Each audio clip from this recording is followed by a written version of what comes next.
사도신경 하시겠습니다. 전능하사 천지를 만드신 하나님 아버지를 내가 믿사오며 그 외아들 우리 주 예수 그리스도를 믿사오니 이는 성령으로 잉태하사 동정녀 마리아에게 나시고 본디오 빌라도에게 고난을 받으사 십자가에 못 박혀 죽으시고 장사한 지 사흘 만에 죽은 자 가운데서 다시 살아나시며 하늘에 오르사 전능하신 하나님 우편에 앉아 계시다가 저리로서 산자와 죽은 자를 심판하러 오시리라. 성령을 믿사오며 거룩한 공회와 성도가 서로 교통하는 것과 죄를 사하여 주시는 것과 몸이 다시 사는 것과 영원히 사는 것을 믿사옵나이다. 아멘. 찬송가 347장 함께 찬양하겠습니다.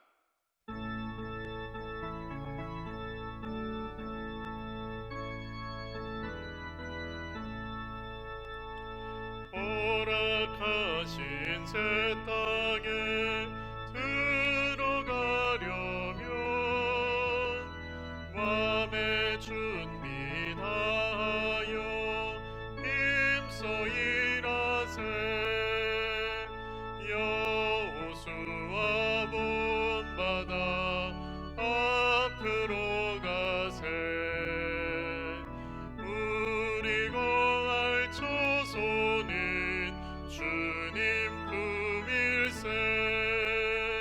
시험 환난 당해도 낙심 말고서 맘의 걱정 버리고 힘써 일하세. 여호수아 본받아 앞으로 가세.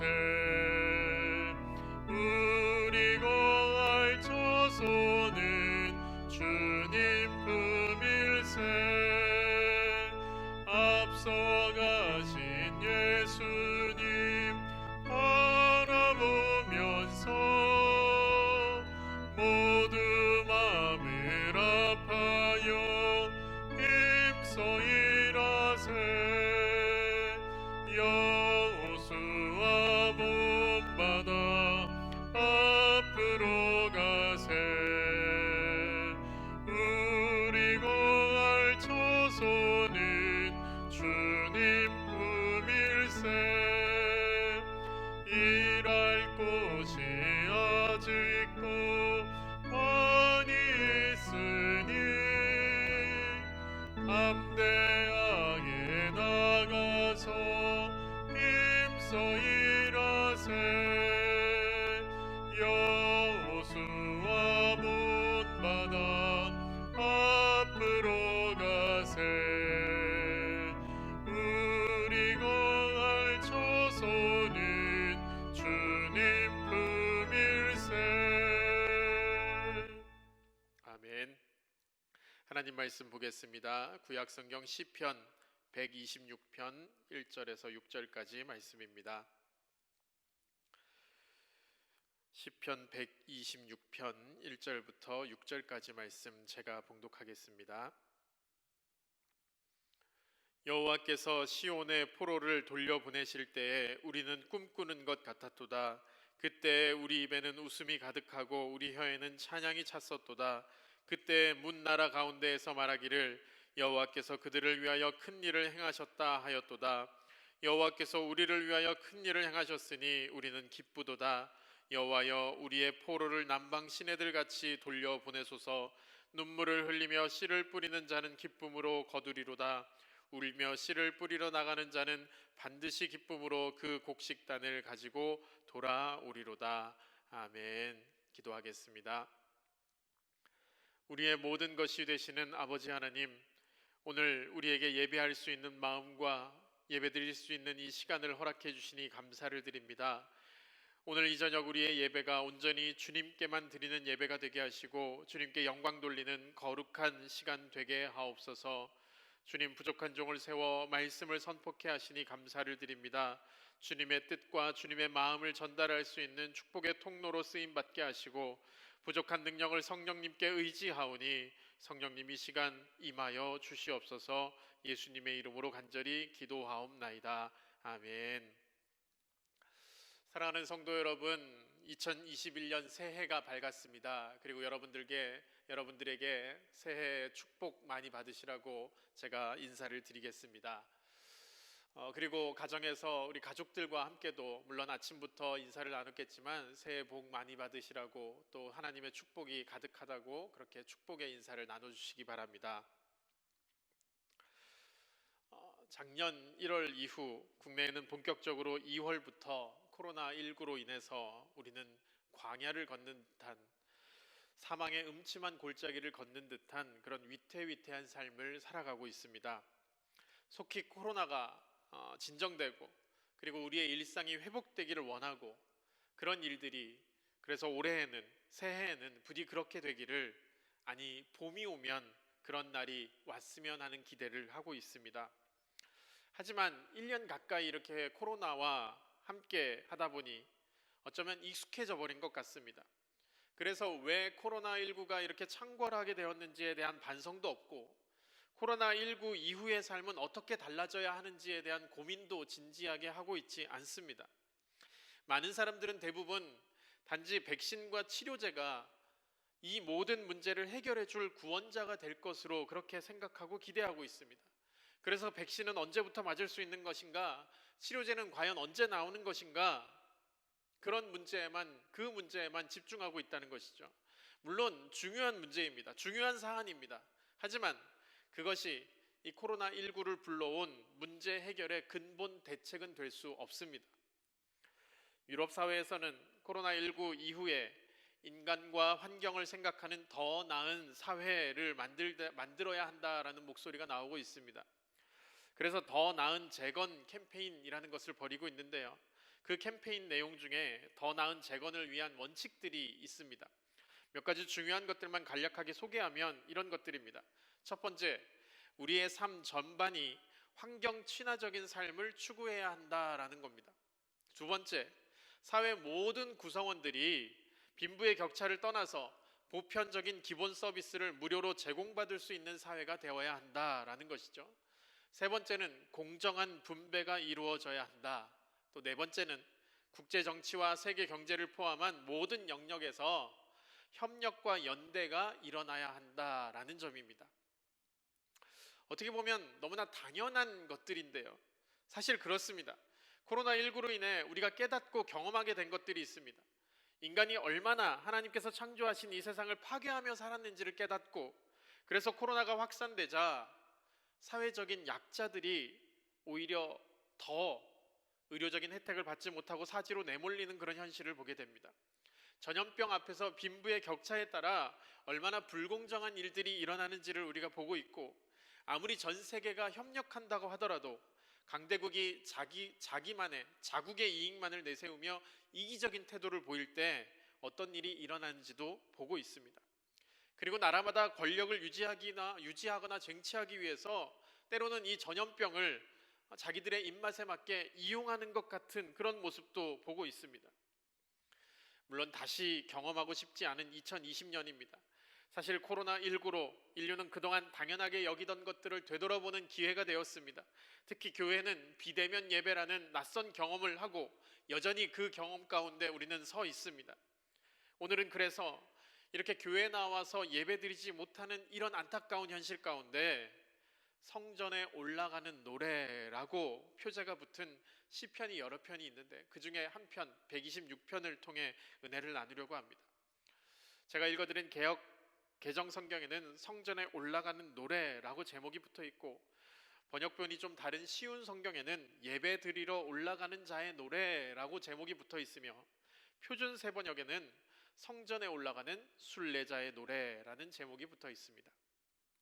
설교를 위해 주석을 제가 찾아보니까 이 시편 126편을 바벨론 포로에서의 귀환한 순례자들이 부른 노래라는 그런 주제로 많이 해석해 놓았습니다. 그 주제를 연결시켜 보면 포로기의 삶을 마치고 고국으로 돌아가는 그래서 고국으로 돌아가며 성전으로 올라가는 예배드리러 올라가는 그런 순례자들의 노래라는 이 부제가 굉장히 마음에 와닿습니다. 사실 순례자 하면 떠남 혹은 여행이나 혹은 나그네를 떠올리기 쉽죠. 여행에 대한 많은 좋은 말들이 있지만 여행은 떠나는 것이 아니라 다시 돌아오기 위한 것이다 라는 말이 제가 살면서 물론 뭐 몇 년 살진 않았지만 경험상 저에게 고개를 끄덕이게 하는 말 같습니다. 여행은 떠나는 게 아니라 다시 돌아오기 위한 것이다. 오늘 읽은 시편 120편도 126편도 마지막 말씀에 돌아올 것이다 라는 말씀이 있거든요. 순례자의 길은 떠나는 길이지만 결국은 돌아가는 것임을 깨닫는 이 시편 저자의 고백이 담겨져 있다라는 것이죠.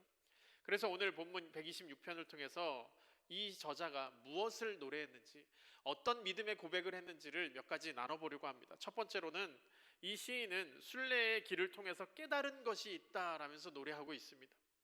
순례의 길은 떠나는 길이고 버리는 길인 줄 알았는데 막상 순례를 하다 보니 깨닫는 것이 있었습니다. 그 깨달은 것이 무엇이냐면 결국은 집으로 돌아가는 길이 있다는 것이고, 삶을 회복하는 길이 있고, 자신이 본래 있어야 할 자리로 돌아가는 길이 있다, 자기의 자리를 찾아가는 길이 있다라는 겁니다.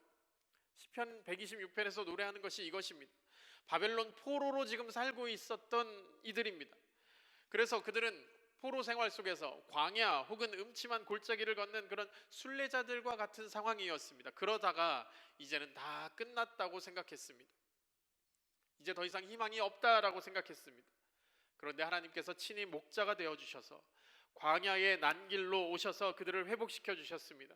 그래서 포로에서 귀향길에 오른 이들은 포로기의 생활을 통해서 자신들이 다시 회복되고, 과거 하나님과 끊어졌던 관계가 다시 회복되었다라는 것을 깨닫게 되었습니다. 그래서 그 회복하게 하시는 분이 바로 하나님이시고, 자신들이 누리는 이 큰 기쁨의 근원은 여호와 하나님이십니다 라는 고백을 하는 겁니다. 여러분, 우리가 지금 코로나19의 그런 엄청난 위중한 상황 가운데 어쩌면 순례자로 살아가고 있는 것일지도 모르겠습니다. 그럼 우리가 순례자의 삶을 살아가면서, 이 길을 걸어가면서 우리가 깨달아야 할 것은 무엇일까요?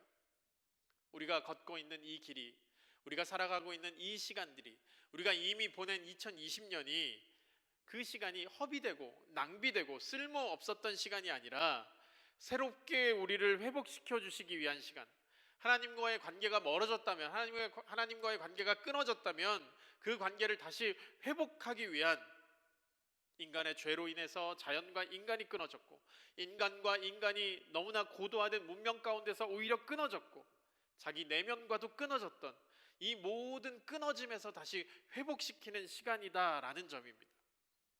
그리고 이 모든 것은 하나님의 섭리 가운데, 선한 역사 가운데 모든 것이 결론 지어질 것이라는 것을 믿는 그런 굳건한 믿음을 굳게 하는 그런 시간들이었습니다. 당장에는 힘들고 어렵죠. 하지만 마지막 구절처럼 울며 씨를 뿌리는 사람들처럼 씨앗을 뿌리는 삶을 살아가는 것, 그것이 바로 오늘 시인이 노래한 순례자의 노래고 그들의 삶이었습니다. 이제 시간들을, 우리가 보낸 시간 2020년은 과거로 흘려보냈습니다. 이제 새로운 2021년을 맞이했습니다. 여러분, 우리 안에 하나님의 역사하심이 있습니까? 내 삶이 하나님의 섭리 안에 있음을 믿음으로 고백할 수 있습니까? 그렇게 고백할 수 있는 그런 것이 깨달아지는 놀라운 시간들로 2021년이 채워지기를 주님의 이름으로 축복합니다. 두 번째로, 이 노래는 개인을 넘어서 공동체의 기쁨을 염원하고 있는 노래입니다. 시편의 이 고백은 개인의 차원을 넘어서 모든 백성, 모든 공동체적인 그런 노래를 하고 있습니다. 4절 말씀이죠. 여호와여, 우리의 포로를 남방 시내들 같이 돌려보내소서라고 노래하고 있습니다. 이 말씀을 조금 쉽게 번역하면, 주님, 저 남방 시내 네겝 강바닥에 물길이 돌아오듯이 우리의 포로들을 다시 데려와 주소서라는 그런 고백입니다. 순례자는 지금 본인이 고국으로 돌아가고 있다는 그런 기쁨에만 들떠 있는 것이 아니라 아직 고국으로 돌아오지 못하고 있는 이들도 많이 있기 때문에 그들을 위해서 지금 간구하는 것입니다. 바벨론의 포로로 끌려갔던 이스라엘 백성들이 한꺼번에 다 같이 고향으로 돌아올 수 있었던 것은 아니었습니다. 우리가 알듯이, 그렇죠? 1차, 2차, 3차에 걸쳐서 포로 귀환이 나눠서 일어났습니다. 아직 그래서 포로지에 남은 이들이 있습니다. 어쩌면 그들은 지금 울며 씨를 뿌리는 사람들처럼 눈물을 흘리며 여전히 순례자의 길을 걷고 있는 사람들입니다. 그래서 아직 돌아오지 못한 그들을 위해 그렇게 기도했다라는 것입니다. 순례의 여정은 개인을 넘어 공동체로 나아가야 됩니다. 우리 공동체의 이 아픔은, 우리가 모두가 겪고 있는 이 슬픔은, 이 고난은 나만 겪고 있는 고난이 아니라 이웃을 오히려 돌보고 이웃에게 눈을 떠야 하는 기회입니다. 한국 기독교, 한국 교회의 특징이라고 한다면 부끄럽지만 지나치게 개인 구원에 집중하고 있는 모습입니다. 개인 구원이 물론 소홀해서는 안 됩니다. 우선이어야 됩니다. 그러나 온전한 개인 구원이 이루어지려면 공동체의 구원으로도 나아가야 됩니다. 나 혼자만 잘 믿고 그래서 나만 잘 살겠다라는 이 이기적인 생각은 하나님의 뜻과는 거리가 먼 생각입니다. 참된 구원의 확신을 가졌다면 이웃의 구원과 공동체의 구원에도 당연히 관심을 갖고 우리가 행동해야 됩니다. 교회는 신앙 공동체입니다.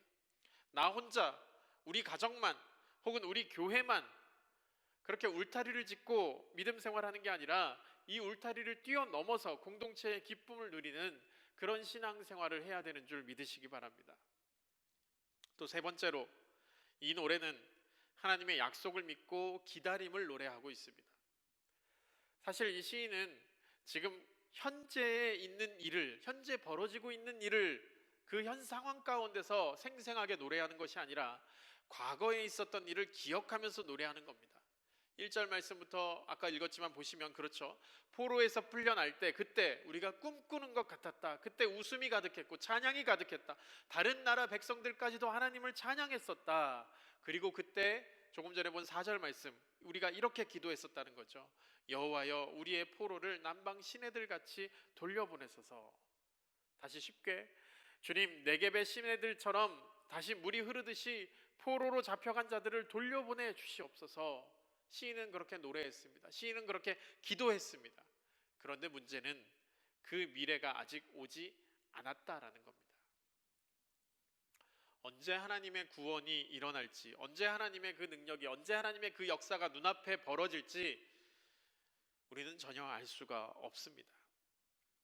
마치 100살이 될 때까지 기다렸던 아브라함처럼, 애굽에서 노예로 살면서 430년을 기다렸던 이스라엘 백성들처럼, 혹은 포로로 잡혀가 70년을 기다리고 있었던 이들처럼 시인도, 이 시를 쓴 이 시인도 하나님의 구원의 손길이 언제 어떻게 나타날지, 얼마나 더 기다려야 되는지는 알지 못한 상황입니다.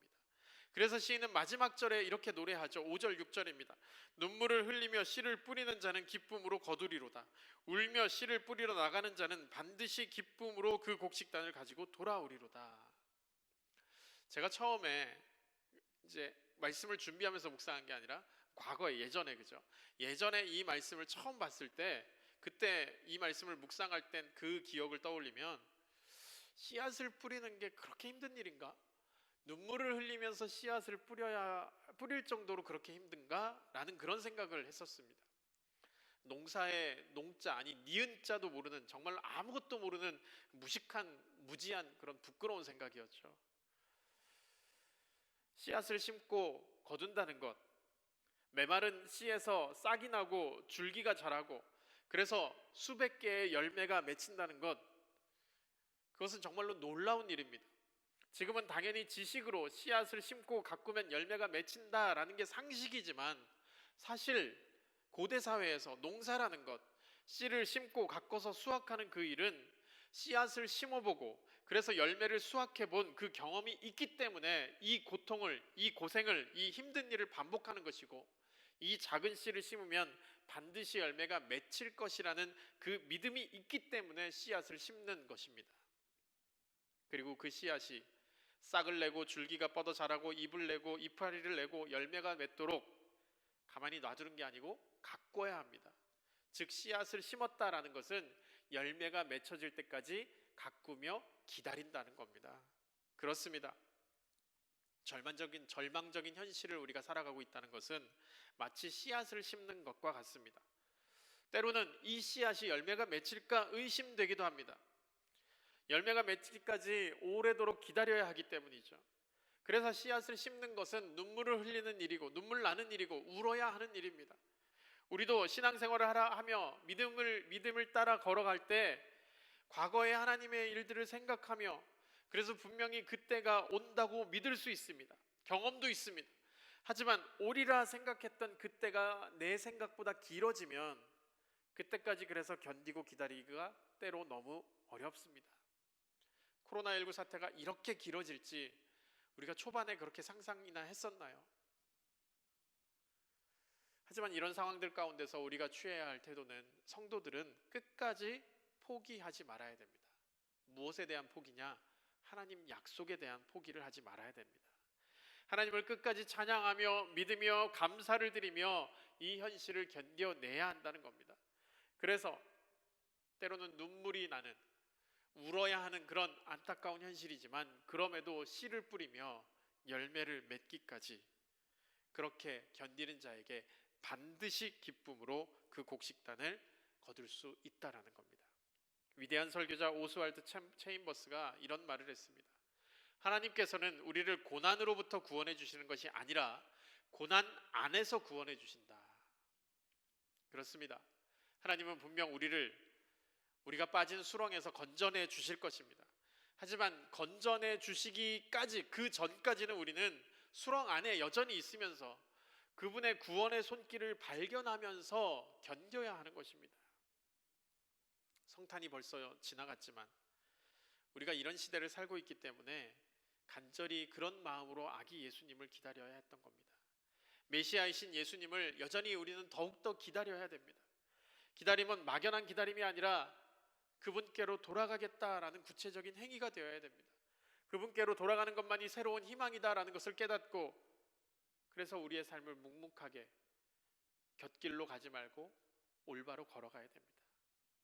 마지막으로 시편 126편은 거스를 수 없는 하나님의 사랑을 노래하고 있습니다.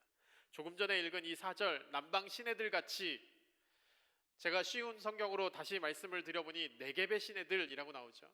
네겝의 시내들이 다시 물이 흐르듯이, 아니면 네겝의 강바닥에서 물길이 돌아오듯이, 이렇게 새 번역, 공동 번역에서는 이렇게 표현을 했습니다. 번역본마다 조금씩 다른 단어들을 사용했지만 중요한 것은 메말랐던 혹은 물길이 막혀 있었던 그 길이, 물길이 열려서 물이 흘러서 한결같이 흘러내려간다라는 뜻을 품고 있습니다. 여러분, 자연의 법칙 중에 거스를 수 없는 법칙이 있는데요, 물은 높은 데서 낮은 곳으로 항상 흘러갑니다. 여러분, 낙동강이 어디를 향해 흐릅니까? 제가 알기로 저 강원도 태백 어디에선가부터 수원지가 있다고 들었는데요, 거기서부터 계속해서 남쪽으로 흘러내려옵니다.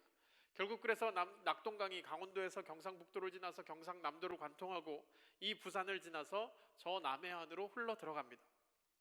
이 물의 흐름을 어떻게 거스를 수 있을까요?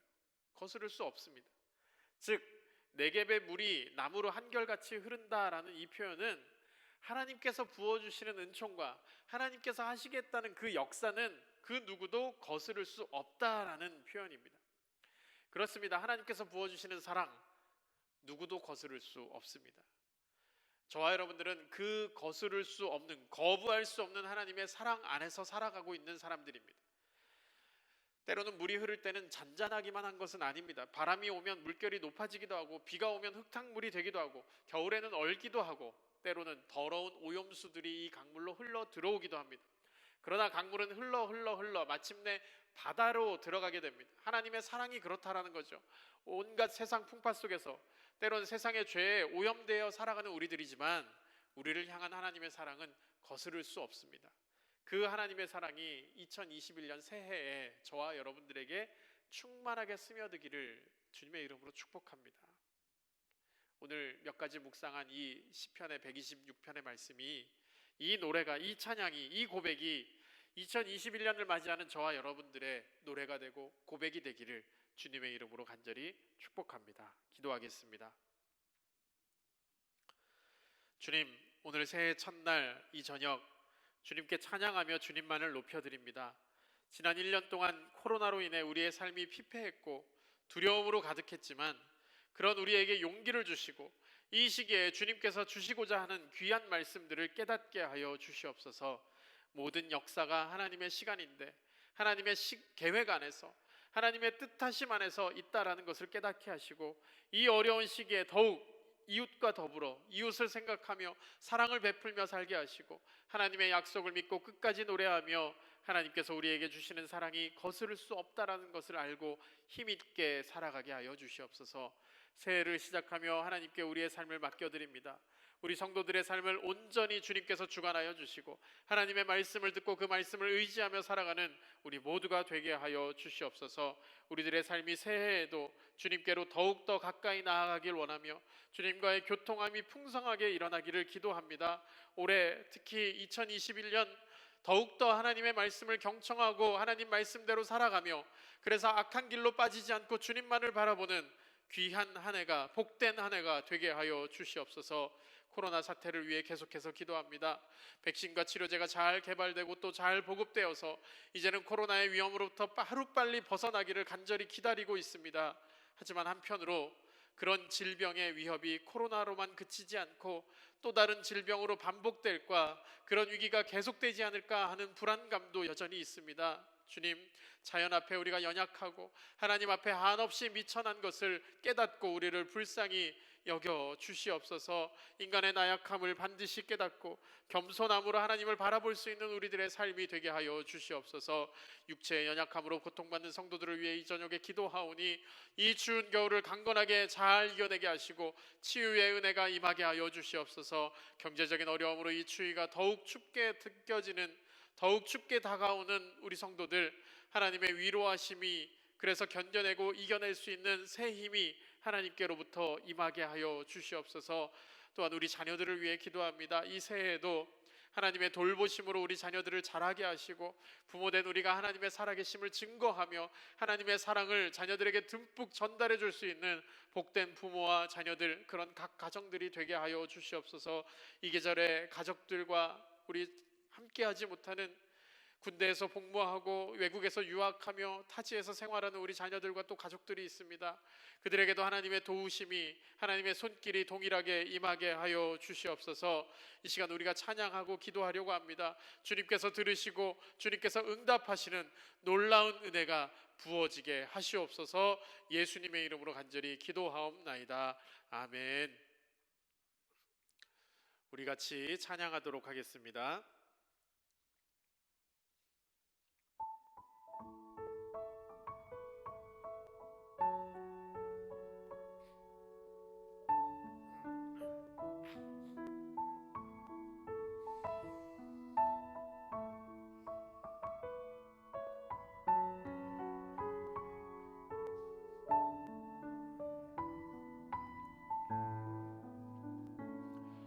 우리 오늘 눈물로 하늘의 씨앗을 심는다. 꿈꿀 수 없어 무너진 가슴에 저들의 푸른 꿈 다시 돋아나도록 우리 함께 땀 흘려 소망의 길을 만든다. 내일로 가는 길을 찾지 못했던 저들 노래하며 달려갈 그 길, 그날에 우리 보리라. 새벽 이슬 같은 저들 일어나 뜨거운 가슴 사랑의 손으로 이 땅 치유하며 행진할 때 오래 황폐하였던 이 땅 어디서나 순결한 꽃들 피어나고 푸른 의의 나무가 가득한 세상 우리 함께 보리라. 오래 황폐하였던 이 땅 어디서나 순결한 꽃들 피어나고 푸른 의의 나무가 가득한 세상 우리 함께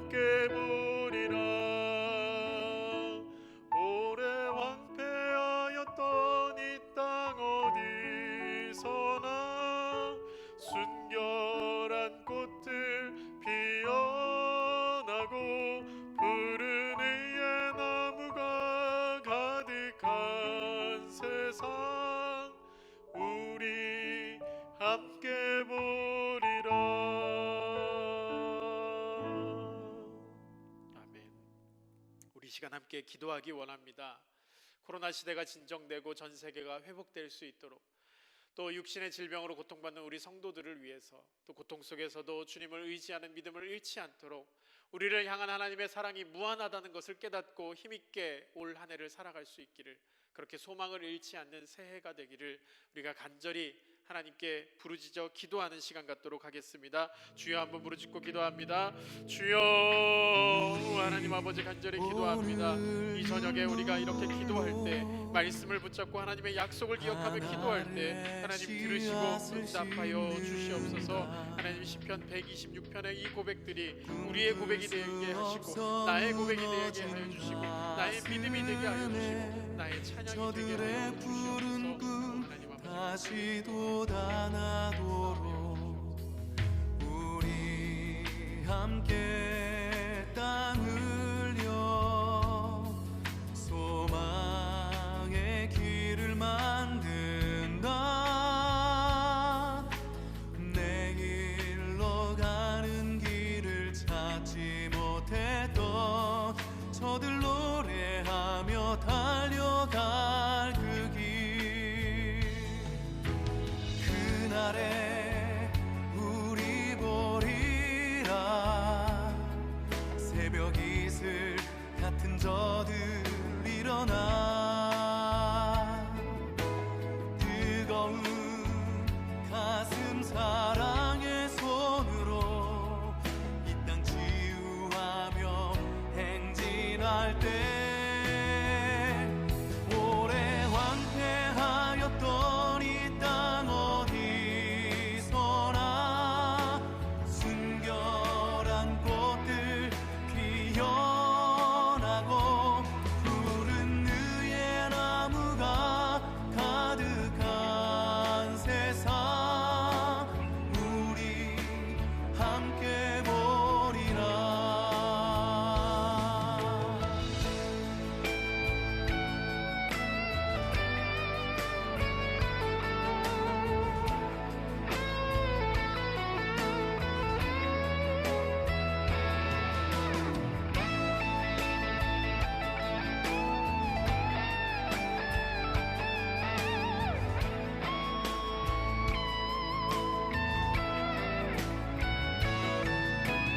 그날에 우리 보리라. 새벽 이슬 같은 저들 일어나